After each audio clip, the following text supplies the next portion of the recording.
The Lamentations of Jeremiah, Chapter 1.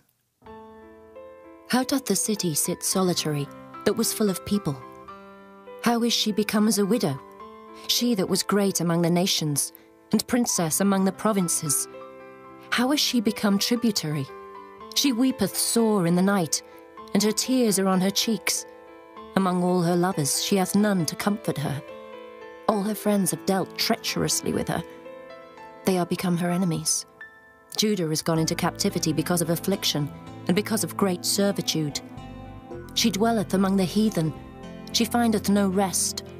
All her persecutors overtook her between the straits. The ways of Zion do mourn, because none come to the solemn feasts. All her gates are desolate, her priests sigh, her virgins are afflicted, and she is in bitterness. Her adversaries are the chief, her enemies prosper. For the Lord hath afflicted her for the multitude of her transgressions. Her children are gone into captivity before the enemy, and from the daughter of Zion all her beauty is departed. Her princes are become like harts that find no pasture, and they are gone without strength before the pursuer. Jerusalem remembered in the days of her affliction, and of her miseries, all her pleasant things that she had in the days of old, when her people fell into the hand of the enemy, and none did help her. The adversaries saw her, and did mock at her Sabbaths. Jerusalem hath grievously sinned, therefore she is removed. All that honoured her despise her, because they have seen her nakedness. Yea, she sigheth, and turneth backward. Her filthiness is in her skirts, she remembereth not her last end.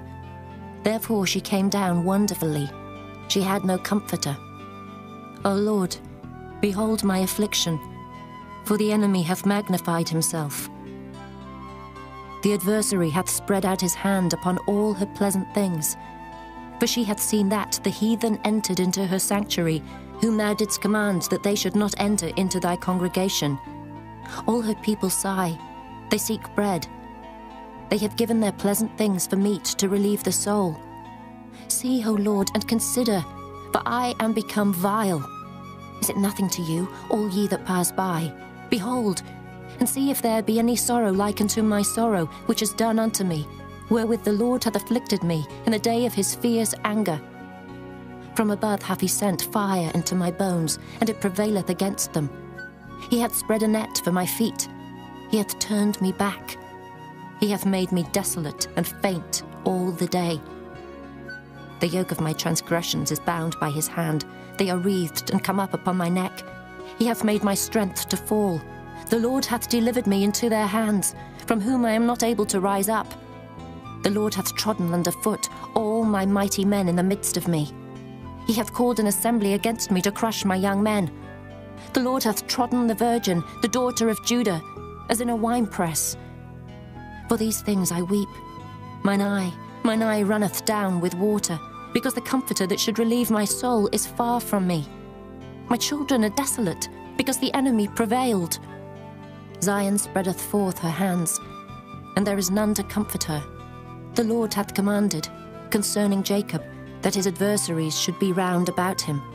Jerusalem is as a menstruous woman among them. The Lord is righteous, for I have rebelled against his commandment. Hear, I pray you, all people, and behold my sorrow. My virgins and my young men are gone into captivity. I called for my lovers, but they deceived me. My priests and mine elders gave up the ghost in the city, while they sought their meat to relieve their souls. Behold, O Lord, for I am in distress. My bowels are troubled, mine heart is turned within me, for I have grievously rebelled. Abroad the sword bereaveth, at home there is as death. They have heard that I sigh. There is none to comfort me. All mine enemies have heard of my trouble. They are glad that thou hast done it. Thou wilt bring the day that thou hast called, and they shall be like unto me. Let all their wickedness come before thee, and do unto them as thou hast done unto me for all my transgressions. For my sighs are many, and my heart is faint. Chapter 2. How hath the Lord covered the daughter of Zion with a cloud in his anger, and cast down from heaven unto the earth the beauty of Israel, and remembered not his footstool in the day of his anger. The Lord hath swallowed up all the habitations of Jacob, and hath not pitied. He hath thrown down in his wrath the strongholds of the daughter of Judah. He hath brought them down to the ground. He hath polluted the kingdom and the princes thereof. He hath cut off in his fierce anger all the horn of Israel.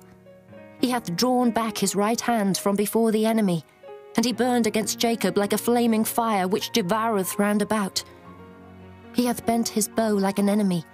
He stood with his right hand as an adversary, and slew all that were pleasant to the eye in the tabernacle of the daughter of Zion. He poured out his fury like fire. The Lord was as an enemy. He hath swallowed up Israel. He hath swallowed up all her palaces. He hath destroyed his strongholds, and hath increased in the daughter of Judah mourning and lamentation. And he hath violently taken away his tabernacle, as if it were of a garden. He hath destroyed his places of the assembly. The Lord hath caused the solemn feasts and Sabbaths to be forgotten in Zion, and hath despised in the indignation of his anger the king and the priest. The Lord hath cast off his altar. He hath abhorred his sanctuary. He hath given up into the hand of the enemy the walls of her palaces. They have made a noise in the house of the Lord, as in the day of a solemn feast. The Lord hath purposed to destroy the wall of the daughter of Zion. He hath stretched out a line. He hath not withdrawn his hand from destroying.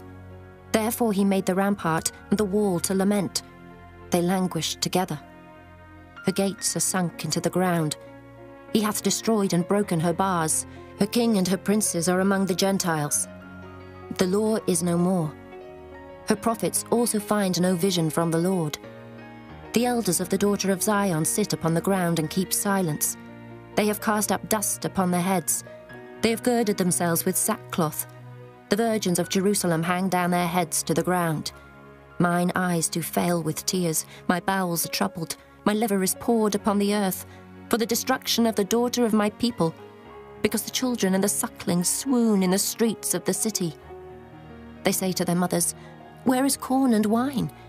When they swooned as the wounded in the streets of the city, when their soul was poured out into their mother's bosom. What thing shall I take to witness for thee? What thing shall I liken to thee, O daughter of Jerusalem? What shall I equal to thee, that I may comfort thee, O virgin daughter of Zion? For thy breach is great like the sea. Who can heal thee? Thy prophets have seen vain and foolish things for thee, and they have not discovered thine iniquity to turn away thy captivity, but have seen for thee false burdens and causes of banishment. All that pass by clap their hands at thee. They hiss and wag their head at the daughter of Jerusalem, saying, "Is this the city that men call the perfection of beauty, the joy of the whole earth?" All thine enemies have opened their mouth against thee. They hiss and gnash the teeth. They say, "We have swallowed her up. Certainly this is the day that we looked for. We have found, we have seen it. The Lord hath done that which he had devised. He hath fulfilled his word that he had commanded in the days of old. He hath thrown down and hath not pitied, and he hath caused thine enemy to rejoice over thee. He hath set up the horn of thine adversaries. Their heart cried unto the Lord, O wall of the daughter of Zion, let tears run down like a river day and night. Give thyself no rest. Let not the apple of thine eye cease. Arise, cry out in the night. In the beginning of the watches, pour out thine heart like water before the face of the Lord. Lift up thy hands toward him for the life of thy young children, that faint for hunger on the top of every street. Behold, O Lord, and consider to whom thou hast done this. Shall the women eat their fruit, and children of a span long? Shall the priest and the prophet be slain in the sanctuary of the Lord? The young and the old lie on the ground in the streets. My virgins and my young men are fallen by the sword. Thou hast slain them in the day of thine anger. Thou hast killed and not pitied. Thou hast called as in a solemn day my terrors round about, so that in the day of the Lord's anger none escaped nor remained.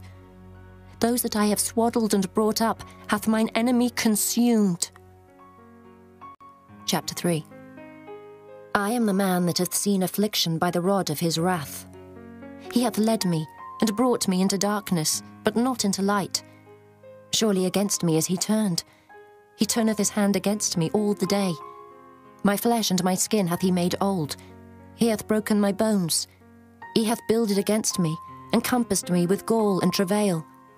He hath set me in dark places, as they that be dead of old. He hath hedged me about, that I cannot get out. He hath made my chain heavy. Also when I cry and shout, he shutteth out my prayer. He hath enclosed my ways with hewn stone. He hath made my paths crooked. He was unto me as a bear lying in wait, and as a lion in secret places. He hath turned aside my ways, and pulled me in pieces. He hath made me desolate. He hath bent his bow, and set me as a mark for the arrow. He hath caused the arrows of his quiver to enter into my reins. I was a derision to all my people, and their song all the day. He hath filled me with bitterness. He hath made me drunken with wormwood. He hath also broken my teeth with gravel stones. He hath covered me with ashes. And thou hast removed my soul far off from peace. I forgat prosperity. And I said, my strength and my hope is perished from the Lord. Remembering mine affliction and my misery, the wormwood and the gall. My soul hath them still in remembrance, and is humbled in me. This I recall to my mind, therefore have I hope. It is of the Lord's mercies that we are not consumed, because his compassions fail not. They are new every morning. Great is thy faithfulness. The Lord is my portion, saith my soul. Therefore will I hope in him. The Lord is good unto them that wait for him, to the soul that seeketh him. It is good that a man should both hope and quietly wait for the salvation of the Lord. It is good for a man that he bear the yoke in his youth. He sitteth alone and keepeth silence, because he hath borne it upon him. He putteth his mouth in the dust. If so be there may be hope. He giveth his cheek to him that smiteth him. He is filled full with reproach. For the Lord will not cast off forever. But though he cause grief, yet will he have compassion according to the multitude of his mercies. For he doth not afflict willingly, nor grieve the children of men, to crush under his feet all the prisoners of the earth, to turn aside the right of a man before the face of the Most High. To subvert a man in his cause, the Lord approveth not. Who is he that saith, and it cometh to pass, when the Lord commandeth it not? Out of the mouth of the Most High proceedeth not evil and good? Wherefore doth a living man complain, a man for the punishment of his sins? Let us search and try our ways, and turn again to the Lord. Let us lift up our heart with our hands unto God in the heavens. We have transgressed and have rebelled. Thou hast not pardoned. Thou hast covered with anger and persecuted us. Thou hast slain. Thou hast not pitied. Thou hast covered thyself with a cloud, that our prayer should not pass through. Thou hast made us as the offscouring and refuse in the midst of the people. All our enemies have opened their mouths against us. Fear and a snare is come upon us, desolation and destruction. Mine eye runneth down with rivers of water for the destruction of the daughter of my people. Mine eye trickleth down and ceaseth not without any intermission, till the Lord look down and behold from heaven. Mine eye affecteth mine heart because of all the daughters of my city. Mine enemies chased me sore, like a bird without cause. They have cut off my life in the dungeon, and cast a stone upon me. Waters flowed over mine head. Then I said, I am cut off. I called upon thy name, O Lord, out of the low dungeon. Thou hast heard my voice. Hide not thine ear at my breathing, at my cry. Thou drewest near in the day that I called upon thee. Thou saidst, fear not. O Lord, thou hast pleaded the causes of my soul. Thou hast redeemed my life. O Lord, thou hast seen my wrong. Judge thou my cause. Thou hast seen all their vengeance and all their imaginations against me. Thou hast heard their reproach, O Lord, and all their imaginations against me. The lips of those that rose up against me, and their device against me all the day. Behold their sitting down and their rising up. I am their music. Render unto them a recompense, O Lord, according to the work of their hands. Give them sorrow of heart, thy curse unto them. Persecute and destroy them in anger from under the heavens of the Lord. Chapter 4. How is the gold become dim? How is the most fine gold changed? The stones of the sanctuary are poured out in the top of every street. The precious sons of Zion Comparable to fine gold, how are they esteemed as earthen pitchers, the work of the hands of the potter? Even the sea monsters draw out the breast. They give suck to the young ones. The daughter of my people is become cruel, like the ostriches in the wilderness. The tongue of the sucking child cleaveth to the roof of his mouth for thirst. The young children ask bread, and no man breaketh it unto them. They that did feed delicately are desolate in the streets. They that were brought up in scarlet embrace dunghills.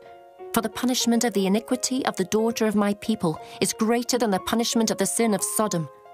That was overthrown as in a moment, and no hand stayed on her. Her Nazarites were purer than snow. They were whiter than milk. They were more ruddy in body than rubies. Their polishing was of sapphire. Their visage is blacker than a coal. They are not known in the streets. Their skin cleaveth to their bones. It is withered. It is become like a stick. They that be slain with the sword are better than they that be slain with hunger.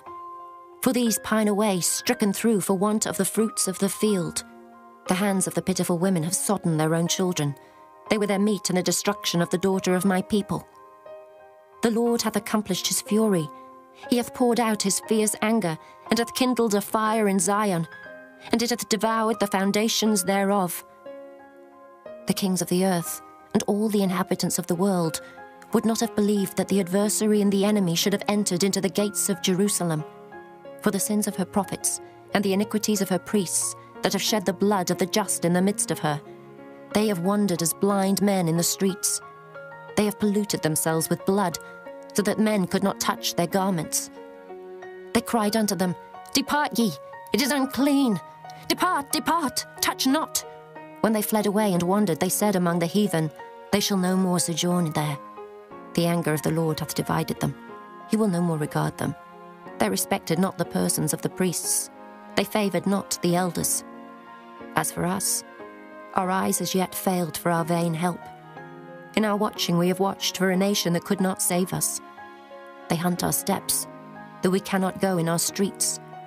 Our end is near. Our days are fulfilled, for our end is come. Our persecutors are swifter than the eagles of the heaven. They pursued us upon the mountains. They laid wait for us in the wilderness. The breath of our nostrils, the anointed of the Lord, was taken in their pits, of whom we said, Under his shadow we shall live among the heathen.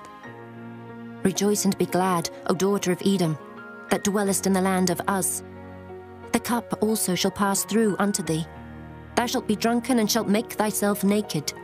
The punishment of thine iniquity is accomplished, O daughter of Zion. He will no more carry thee away into captivity. He will visit thine iniquity, O daughter of Edom. He will discover thy sins. Chapter 5. Remember, O Lord, what has come upon us. Consider and behold our reproach. Our inheritance is turned to strangers, our houses to aliens. We are orphans and fatherless. Our mothers are as widows. We have drunken our water for money. Our wood is sold unto us. Our necks are under persecution. We labor and have no rest. We have given the hand to the Egyptians and to the Assyrians to be satisfied with bread. Our fathers have sinned and are not, and we have borne their iniquities. Servants have ruled over us. There is none that doth deliver us out of their hand. We got our bread with the peril of our lives because of the sword of the wilderness. Our skin was black like an oven because of the terrible famine. They ravished the women in Zion and the maids in the cities of Judah. Princes are hanged up by their hand. The faces of elders were not honored. They took the young men to grind, and the children fell under the wood. The elders have ceased from the gate, the young men from their music. The joy of our heart is ceased. Our dance is turned into mourning. The crown is fallen from our head. Woe unto us that we have sinned. For this our heart is faint. For these things our eyes are dim. Because of the mountain of Zion, which is desolate, the foxes walk upon it. Thou, O Lord, remainest forever, thy throne from generation to generation. Wherefore dost thou forget us forever, and forsake us so long time? Turn thou us unto thee, O Lord, and we shall be turned. Renew our days as of old. But thou hast utterly rejected us. Thou art very wroth against us.